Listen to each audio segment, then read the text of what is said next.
Okay, we'll come to order, please. Roll call.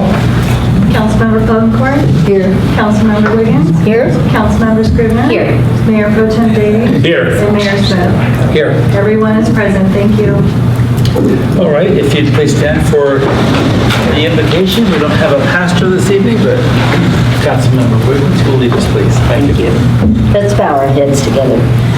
Heavenly Father, we thank you that we still have the privilege in the United States to gather and to hold a meeting and be able to have an invocation, Lord.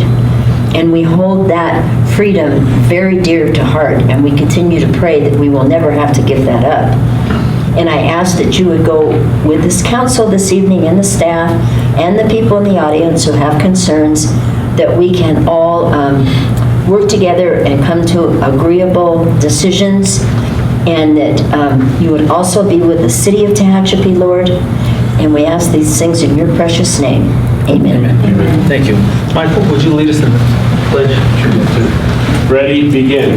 I pledge allegiance to the flag of the United States of America and to the republic for which it stands, one nation, under God, indivisible, with liberty and justice for all.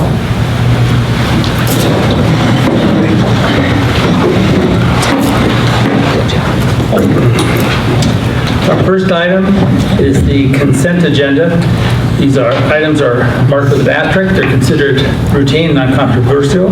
But if anyone in the audience would like to see something removed for separate discussion, just raise your hand or indicate. Council? Do I have a motion to approve consent as presented? I'll make that motion, Mayor. I'll second. Roll call, please. Councilmember Wiggins. Yes? Councilmember Bovencourt. Yes. Councilmember Scrivener. Yes. Mayor Pro Tem Davies. Yes. Mayor Smith. Yes. It was a 5-0 vote to approve the consent agenda. Thank you. Is there anyone in the audience who'd like to bring something before the council that's not on our agenda this evening? All right, we'll move into the regular part of the agenda.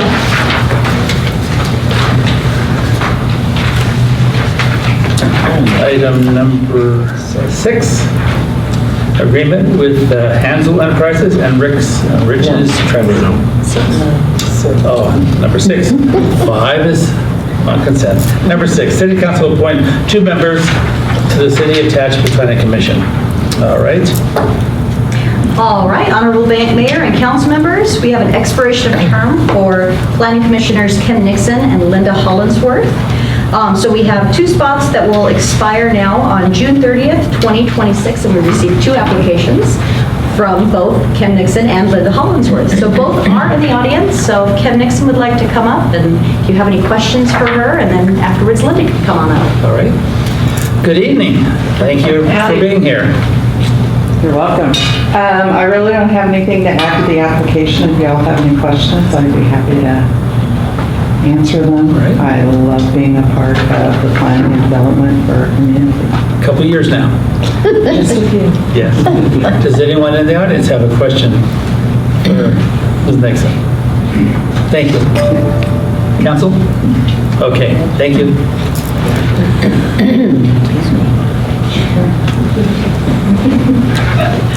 Good evening. Good evening. I also enjoy being on the Planning Commission. I'm glad I have that opportunity to contribute to the community in that way. And appreciate being considered to be reappointed. All right. Any questions? Any questions from the audience? From the council? All right, well, thank you. Thank you. Okay. So at this point, we need to appoint 2 members. We could take them both at once, since there's no objection. If there's no objection, do I have a motion? I'll make that motion. Second? Roll call vote, please. Councilmember Wiggins. Yes? Councilmember Bovencourt. Yes. Councilmember Scrivener. Yes. Mayor Pro Tem Davies. Yes. Mayor Smith.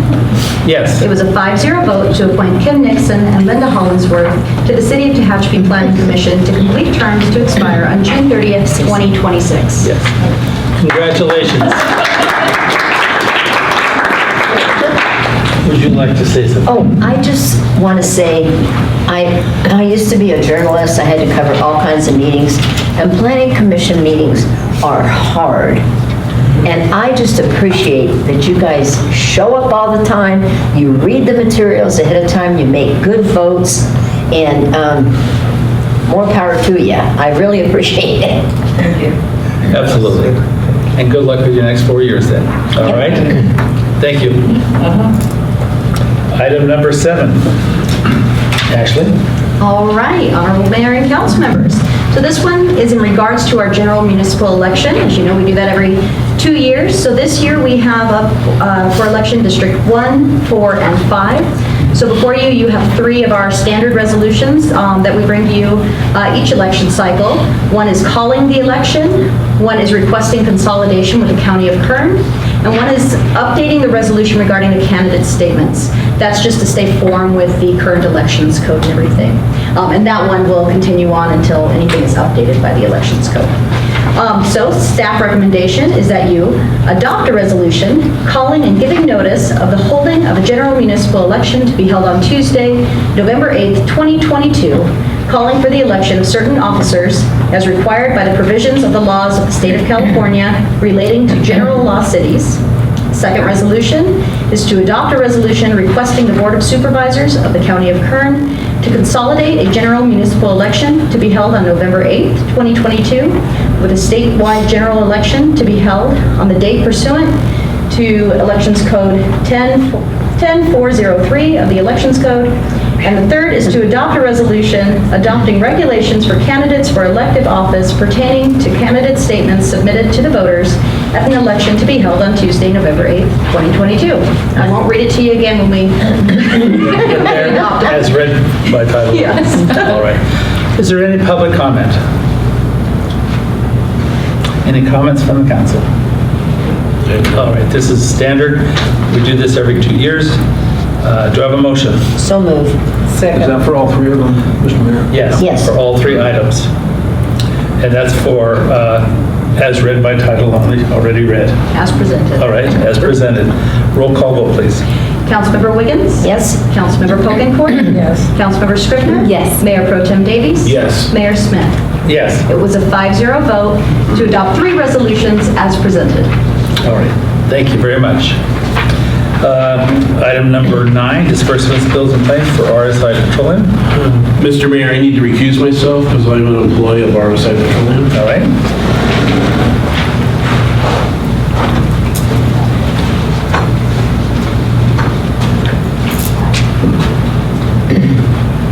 Okay. Is there any public comment or question on item number 8? Item number 9, I should say. Council? Do I have a motion to approve? I'll make that motion. I'll second. Motion and second. Roll call vote, please. Councilmember Wiggins? Yes? Councilmember Pokencourt? Yes. Councilmember Scrivener? Yes. Mayor Smith? Yes. It was a 4-0 vote to authorize the disbursements of bills for RSI Petroleum with a recusal from Mayor Pro Tem Davies. All right, thank you.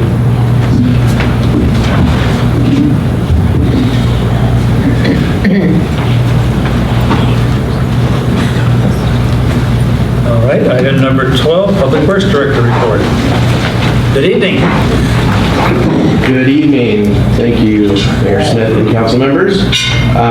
This first item that I have for you is related to landscape maintenance services. So our current contract with our services provider has expired. And so on April 18th of this year, we went out to bid for landscape maintenance services. We posted that bid, or RFP, on our city website, and I personally solicited 6 different landscape maintenance contractors to bid on that work. We received 2 bids, which frankly is better than we have been since I've been here, and probably in about 10 years, so that's good. The bids came out as shown on the staff report, and Brightview Landscape Services, Inc. is the low bidder. It's about a little less than $2,000 less per month. And so staff's recommendation is that you approve an agreement between the City of Tehachapi and Brightview Landscape Services for landscape maintenance services and authorize the mayor to sign. I'd be happy to answer any questions if you have them. It's this is obviously a very big scope of work. It's a lot of money. Yes, So I'd be happy to answer any questions. thank you. Is there any public comment or question? Council comment or question? Yeah, I have one. Yes, go ahead. Did we did some background checks on these in this Brightview Landscape Services? Did you look at some other work they're doing, or? I haven't personally looked at it, but our landscape supervisor is very familiar with them. Oh, okay. He's worked with them in the past. They are very reputable. They're one of the largest landscape maintenance companies in the U.S. Okay. And so and I have to say their proposal was extremely thorough and well thought out. It was very impressive, actually. Okay, good. I have very few reservations about awarding the contract. Okay, Yes. thank you. Any other questions? Just a couple, and they're out of the San Fernando Valley? Yes. And they're committed to making sure they're coming up here with the crews on time? And Yes, they are. And they have, for the public, they've got, reading from the content of their submittal, they've got arborists, they've got agronomists, specialized with PhDs, highly specialized people, and with irrigation control for not only just to make sure the pipes are fixed if they're broken or a sprinkler's not working, but they evaluate the daily water usage to see if a place is being flooded or not being watered. Yeah, they do have contracts with other agencies in the area, specifically Bakersfield, so it's not like they don't have other work in this territory. Okay, I didn't see Bakersfield on their list, but they showed multiple cities and college campuses, things like that. Yeah, So- our account rep is actually out of Bakersfield, so they're not too far. I'm not sure exactly where the crews will be coming from, but they do have crews in Bakersfield. So they'll be evaluating and maintaining our numerous trees now, correct? No, the trees are not part of this scope of work. This is just basically shrubs and turf. Basically, that's it. All right, but if we were to need them, Yeah, that's or one of as the an benefits arborist is that consultant, we could use them for they that? do have a lot of services available to us that we could draw on if we needed those. Okay, Think landscaping lighting districts. So the neighborhoods, the turf, the trees, the bushes, the flowers, those sorts of things generally. And this also is going to save us, $2,000 a month, which, as you know, through the budget process, we're in the red a little bit in some cases. So this is going to bring that down. okay. Let's see. So they know about our climate zone and all of that? I guess. Okay, all right. Any other questions? All right, do I have a motion to approve? I'll make that motion as presented. I'll second. Roll call vote, please. Councilmember Wiggins? Yes. Councilmember Pokencourt? Yes. Councilmember Scrivener? Yes. Mayor Pro Tem Davies? Yes. Mayor Smith? Yes. It was a 5-0 vote to approve the agreement between the City of Tehachapi and Brightview Landscape Services, Inc. for landscape maintenance services and authorize the mayor to sign. Thank you. Mr. Mayor, I would like to say thank you to Ron Lang and Alpha Landscape Services. They've been doing our landscape maintenance for 20 years. Wow. And we've had some ups and downs with them over the years, but that's a long time. And they knew our systems and our landscaping extremely well. So I just want to say thank you to those years of service that he's given to the city. And our city looks pretty darn good, I have to say. And Mr. Mayor, I'd like to say the same thing. So Don, you were thinking alike. Ron Lang is an amazing individual. Alpha Landscape has brought us along nicely. They've been part of our, maturing as a city. So I can't say enough about Ron and his crew at Alpha Landscaping, but this is certainly the right thing to do. And also Don, this was a big lift. Don and his landscape crew put a lot of effort into this process and really figuring out what's best for the city. So this was a heavy lift. So thank you to Don and his crew for presenting and doing all the hard work behind this. Yeah. So some of the fees from the landscaping lighting districts are applied to this number? Or are those separate? Yeah, in actuality, They about pay for some of this? 75% of this cost goes to LLDs. All right. And 25% goes to the general fund. To the existing areas. Okay. That's good to know, because this is 297 plus 60 is about 357. 357,000, yeah, roughly. Okay. 356, 448. All right. Very good then. Okay. Did we have the vote? You did. We were just making comment. Okay. And next item. All right, the second item I have for you tonight is related to our water system. So the city water department takes water quality extremely seriously. I just want to preface all of this discussion that we have no water quality issues to the end user.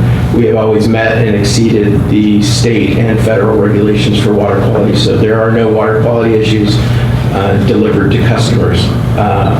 We do have a couple of wells, though, that have marginal water quality, and one in particular that exceeds the nitrate levels for water quality.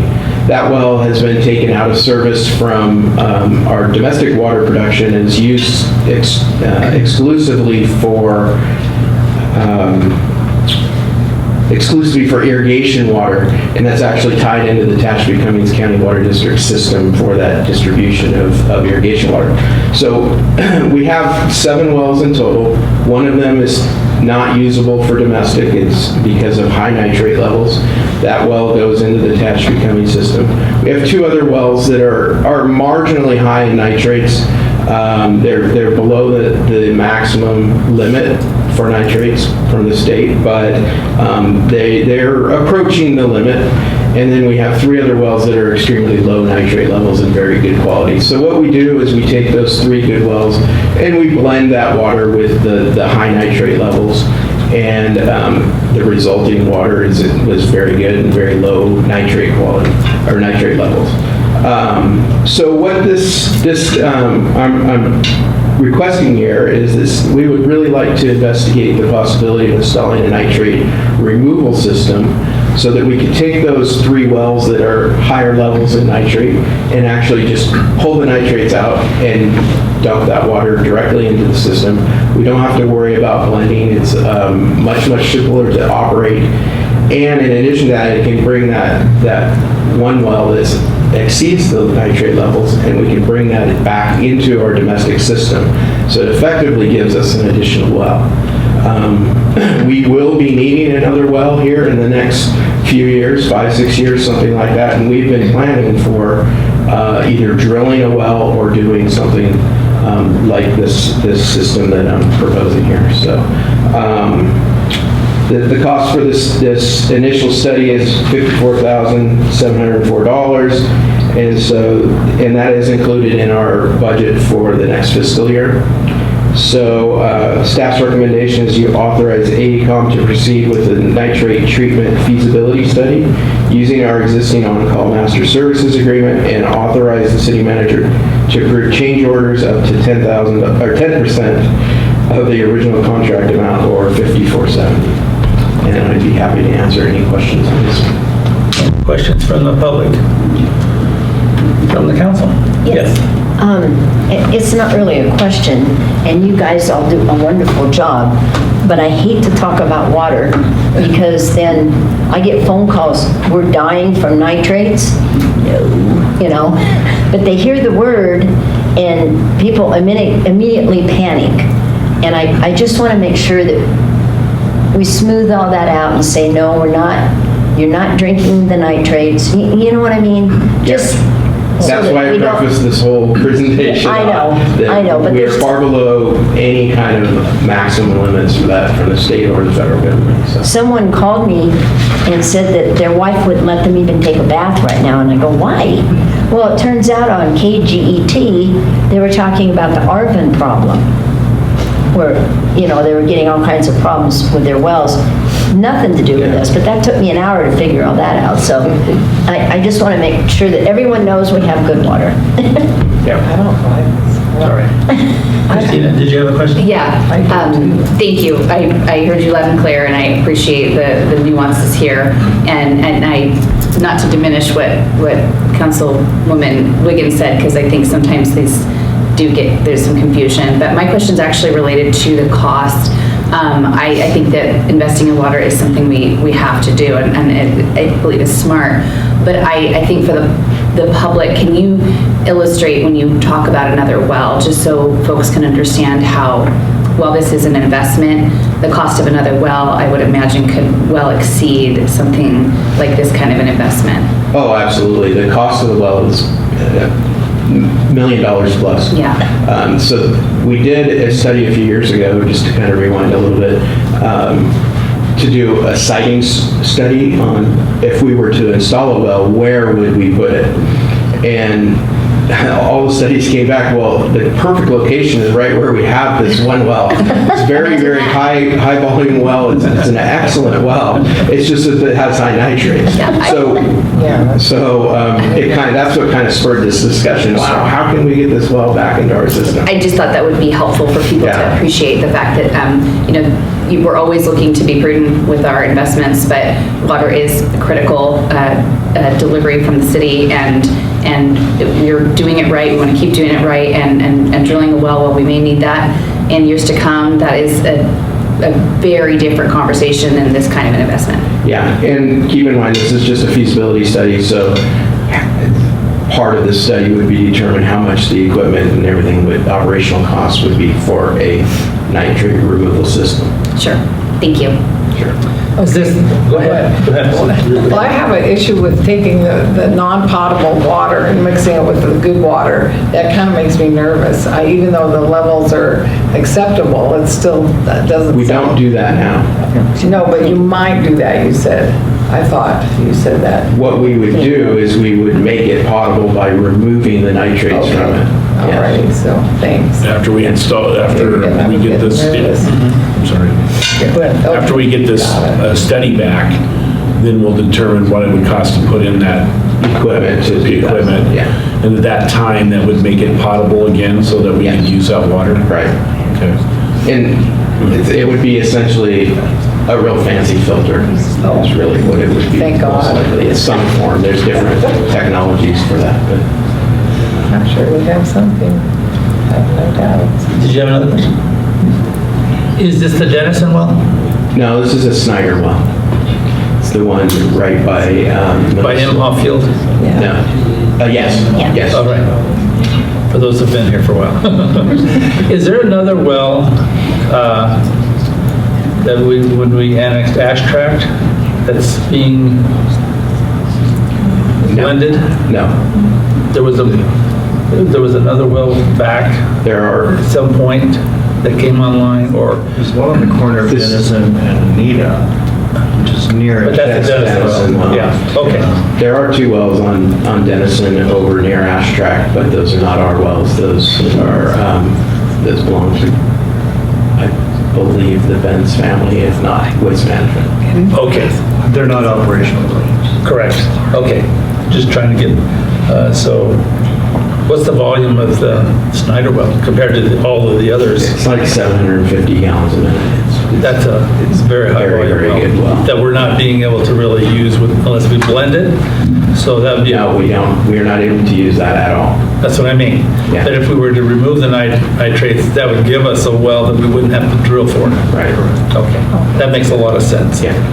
All right, I'm happy with this. Thank you. So do I have a motion? I'll make that motion as presented. I'll second. All in favor, say aye. Aye. Motion. Councilmember Wiggins? Roll call. Say we aren't doing it. That you can pull it over on Yes. Ashley. Councilmember Pokencourt? Councilmember Scrivener? Yes. Mayor Pro Tem Davies? Yes. Mayor Smith? Yes. It was a 5-0 vote to authorize AECom to proceed with the nitrate treatment feasibility study in the amount of $54,704 using the existing on-call master services agreement, and authorize the city manager to approve change orders up to 10% of the original contract amount. Very good. Thank you all. Thank you, Don. All right.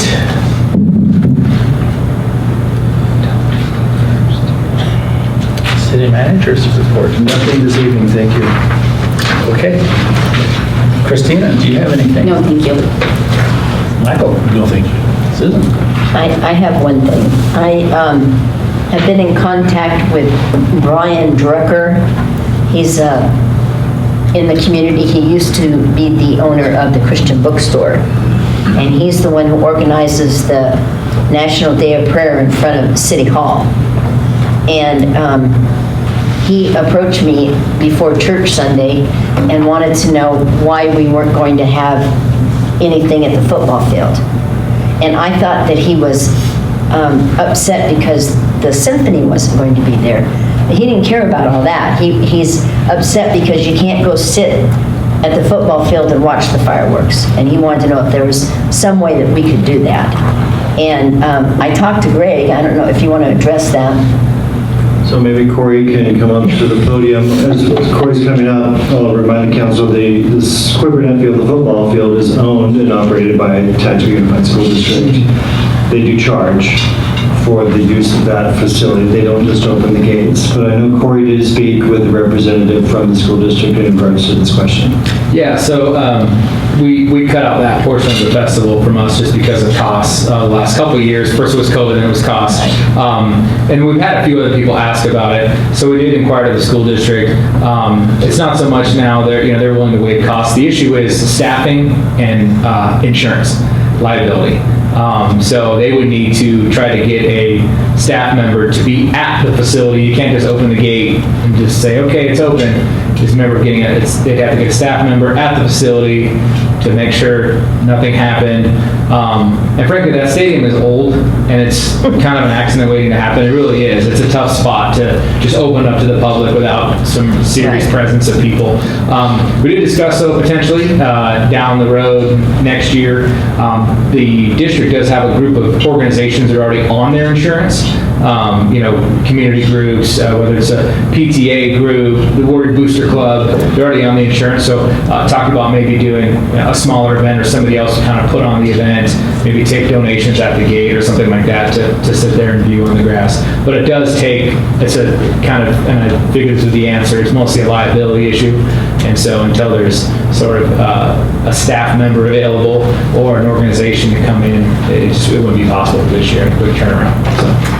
But we're looking into it for you. I explained all that and said it's pretty late in the game to look for this year. Yeah. But maybe we have a year to plan for next year. And Imhoff Field is always open. That grass right behind it is there. And so there's gopher holes in it. Brought that up. So anyway, that's the big reason. It's mostly the liability part of it. So and that's where we're at. So thank you. He also offered if we could get something going next year that he could maybe find a band to play for an hour or something. Yeah, as opposed to the... All a great idea, and then again, though, do we have to have somebody there? We don't want to pay somebody overtime to be there necessarily. Does the school district, that sort of thing. So again, the insurance, do they fall under... They have insurance with the district, so we really need an organization that's got some kind of insurance with the district already. Just makes it easier. And there's a few out there, so maybe it's something in the future. Well, we do know the president of the Booster Club. Yeah. If the boosters weren't very overextended on the 4th of July as it is, they probably would be, but between pancake breakfast and other food sales, they're working hard. But he was very nice about it and offered to try and work out a solution. So I promised him that we would discuss it, but we probably couldn't do anything this year. Not quick turnaround, but we're looking into it for years to come, maybe. Thank you very much. Anything else? John? No, nothing from me. Well, the other meeting, I asked about the median reflectors. As lo and behold, we have median reflectors. We do, don't we? All in where people were coming around in the dark and they couldn't see that there's a median there, and now, because they've all been run over, and now we have some. And so thanks to Dawn and Public Works for that. We're still working with Caltrans for Tucker. You'll notice that Caltrans did sweep Tucker, or 202, and we're hoping that they paint the red curbs here, so. That would be great. We keep the pressure up. Very good. Thank you for that. I have a question. Do we maintain the alleys in our area? There's some serious potholes. Like this size pothole, not this side, but this side.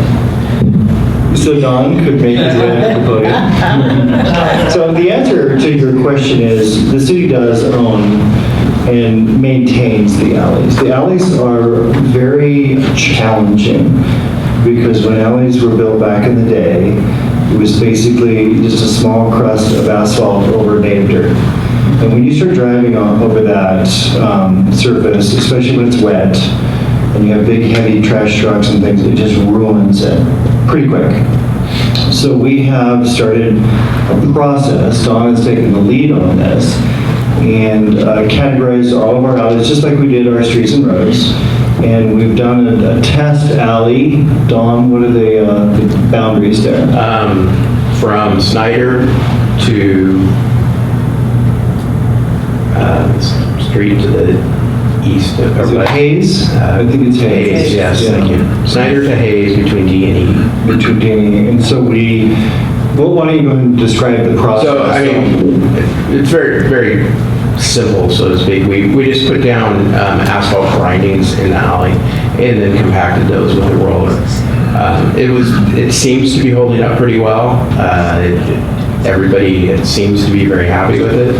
And our intent is, if that works, to do that in the other alleys that would qualify. And I will say that the one caveat with this method is that it will not work if there's asphalt in the alleys that is of anything substantial. The grindings won't stick to the asphalt. They'll stick very well with the native dirt. So there's many, many alleys that have no asphalt. And so that it's just pure dirt. And so that would be our intention, would be to go through. It's pretty involved to just clean it up. First of all, get rid of all the shrubs and bushes and trees and trash and everything else, and then grade it, and then lay the asphalt grindings down, water it, and compact it. So with this pilot proves to work as well as we think it will, then we'll be expanding that to other alleys. Potholes can appear literally overnight in alleys. We do have a process where if we're aware of a pothole, we try very hard to fix it quickly. So you can call City Hall, you can send a text to Gov, you can go to our website, let us know, but we want to make sure that it is as smooth as possible and as safe as possible. But certainly, alleys are a big challenge. We're focusing our efforts mostly on our streets and roads with the limited funds that we have for asphalt repair. Well, this was primarily at the beginning off of like Mill Street going into an alley between E and F, I think it was. Just right there at the beginning, and the other part didn't look too bad, but that one part by Mill Street kitchen was. If there's any, if there's a pothole in asphalt in the alley, Yeah, it was. we can just patch that like we did in North Street, but there are a few of those alleys that have halfway decent asphalt. So they've taken notes, and that'll be fixed ASAP. You don't even have to go to the website. website. Just wrote it down. I knew you did, someone did. Thanks. So on that line, we're going to have some major highway rehabilitation here. Is it this coming year or soon on 58? Can we get grindings from them, or? We don't have an issue with grindings. We have plenty of grindings. We have plenty of grindings. I like that. Okay. Yeah. Very good. Okay. All right, thank you, Don. So at this point, we are going to go into closed session, and if there's anything to report, we'll come back in here and do that.